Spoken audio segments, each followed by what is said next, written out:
Hi friends, welcome to KD Service channel. பார்த்தீங்கன்னா இது DOL starter 5 HPக்கு உள்ளது. LNT ஸ்டார்டர் தான். இது வந்து ரிலே வந்து மெல்ட் ஆகிட்டதுனால நான் வேறு புது ரிலே மாற்ற போகிறேன். ரிலே வந்து ஆர்ம்ஸ் வந்து 13-22. இது வந்து 5 HP. 9-14 போதுமானது தான். ஆனால் இது வந்து 2 லைனில் ஓடுங்கிறதுனால 13-22 வச்சுருக்கோம். 13-22 ஆர்ம்ஸ் வந்து இது வந்து லோக்கல் மோட்டருங்கனால 13-22 வச்சா தான் கரெக்டாக இருக்கும்.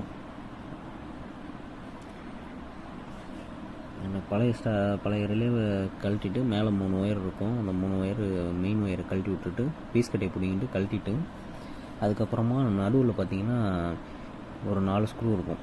4 ஸ்க்ரூவும் கழட்டிட்டு மேலே தூக்குனிங்கன்னா வந்துடும். இப்போ அந்த 4 ஸ்க்ரூ இருக்குது பார்த்தீங்களா, அந்த 4 ஸ்க்ரூவை வந்து திரும்பவும் இந்த ரிலேவை எடுத்தாச்சு. வச்சு அந்த 4 ஸ்க்ரூலையும் கரெக்டாக சென்டரில் சொருகிட்டு பாருங்கள், தெரியுதுங்களா, அந்த 4 ஸ்க்ரூலையும் வந்து டைட் பண்ணணும். நல்லா ஃபுல் டைட் வச்சுருங்க. லூஸ் கனெக்ஷன் இருந்துச்சு அப்படின்னா ஷார்ட் ஆக ஆரம்பிக்கும், மோட்ரு ஒயர் வந்து ஹீட் ஆகும். அதனால் எந்த இதுலேயுமே ஃபியூஸ் கேரியர்லேருந்து ஸ்டார்டர்லேருந்து மோட்டருக்கு போகிற ஒயர் வரைக்குமே எந்த ஒயருமே லூஸ் கனெக்ஷன் இல்லாமல் பார்த்துக்குங்க. கொஞ்சம் லூஸ் கனெக்ஷன் இருந்துச்சுனாலும் மோட்ரு ஒயர் எல்லாமே சூடு ஏற ஆரம்பிக்கும். சூடு ஏற ஆரம்பித்து மோட்ரு வைண்டிங் ப்ராப்ளம் வர்றதுக்கும் வாய்ப்பு இருக்குது, இல்லை ஸ்டார்டர் ஏதாவது எரிஞ்சு போகிறதுக்கும் வாய்ப்பு இருக்குது. அதனால் லூஸ் கனெக்ஷன் இல்லாமல் பார்த்துக்குங்க முடிஞ்ச அளவுக்கு. இப்போ வந்து அந்த லாஸ்ட்டில் வந்து ஒரு மெயினும் அந்த கீழே காயில் நோ வோல்ட் காயிலிருந்து வர ஒரு ஒயரையும் சேர்த்து அதில் கொடுத்து டைட் பண்ணணும். பண்ணிவிட்டு சென்டரில் வந்து எதுவுமே வராது. அதனால் சென்டரில் வந்து மெயின் ஒயர் மட்டும் கொடுத்துடலாம். அதேமாரி லாஸ்ட்டில் பார்த்தீங்கன்னா அந்த ரிலேவோட மஞ்சள் ஒயர் இருக்குது பார்த்தீங்களா, அது வந்து 3ஆவதுல வரும். 3ஆவதுல வந்து அதை கொடுத்துடணும்.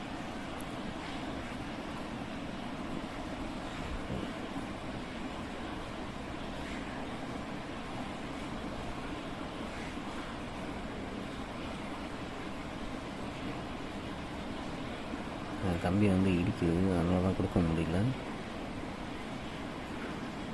ஒயர் வந்து கரெக்டாக இருக்கிறதுனால கொடுக்குறதுக்கு கொஞ்சம் கஷ்டமாக இருக்குது. பின்னாடி இருந்து இழுக்கவும் முடியாது பழைய இதுங்கிறதுனால. ரிலே வச்சு கொடுத்தாச்சு.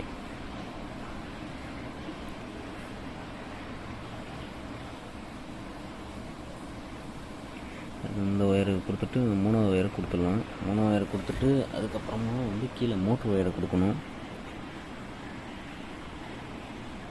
அந்த ப்ளூ கலர் ஒயர் இருக்குது பாருங்கள் ரிலேயில், இந்த ஒயர் வந்து கீழே இந்த இடத்துல கொடுக்கணும். ஆல்ரெடி நீங்கள் கழட்டும் போது பார்த்துருப்பீங்க.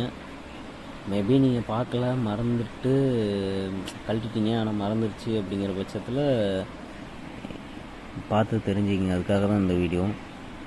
இது வந்து நோ வோல்ட் காயிலோட இன்னொரு எண்டிலேருந்து வர்றது. இது வந்து ஆஃப் சைடு கொடுக்கணும்.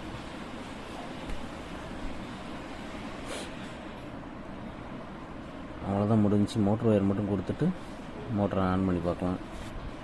பார்த்தீங்களா, நோ வோல்ட் காயிலேருந்து வருது. அதேமாதிரி இந்த நோ வோல்ட் காயில் அங்கே போகுது. இது உங்களுக்கு தெரியும், ஏன்னா இருந்தாலும் பரவாயில்ல, நான் சொல்ல மாட்டேன். இது ரொட்டீன், என்னோடய ஒர்க் தான் நான் போடுறேன். இது என்னோடய ஒர்க்குனால் ஃபுல் டே நடக்கிற ஒர்க்கு என்னால் போட முடியாது.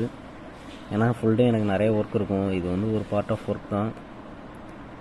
இது எனக்கு இந்த வேலை போய்ட்டு எனக்கு ஒரு மணி நேரம் ஆச்சு. கீழே இருக்கிற அந்த சுவிட்சும் மாற்றினேன், அதனால் ஒரு மணி நேரம் ஆகிடுச்சு. சுவிட்சு வந்து ஒரு சுவிட்சு வீணாக போயிருந்துச்சு, பழைய சுவிட்சு. அதனால் இன்னொரு சுவிட்சு கழட்டி மாட்டினதுனால மோட்டரை ஆன் பண்ணிட்டேன். மோட்ரு வந்து ரிவர்ஸ் ஓடுது. அதனால் திரும்ப மோட்ரு ஒயர் 2 ஒயரை மாற்றி கொடுத்துட்டு, எந்த 2 ஒயரும் வேணாலும் மாற்றி கொடுக்கலாம். மோட்ரு ஒயர் 2 ஒயரை மாற்றி கொடுத்துட்டு திரும்பவும் ஆன் பண்ணுறேன். இது பாருங்கள், மோட்ரு வந்து 12 ஆம்ஸ் எடுக்குது.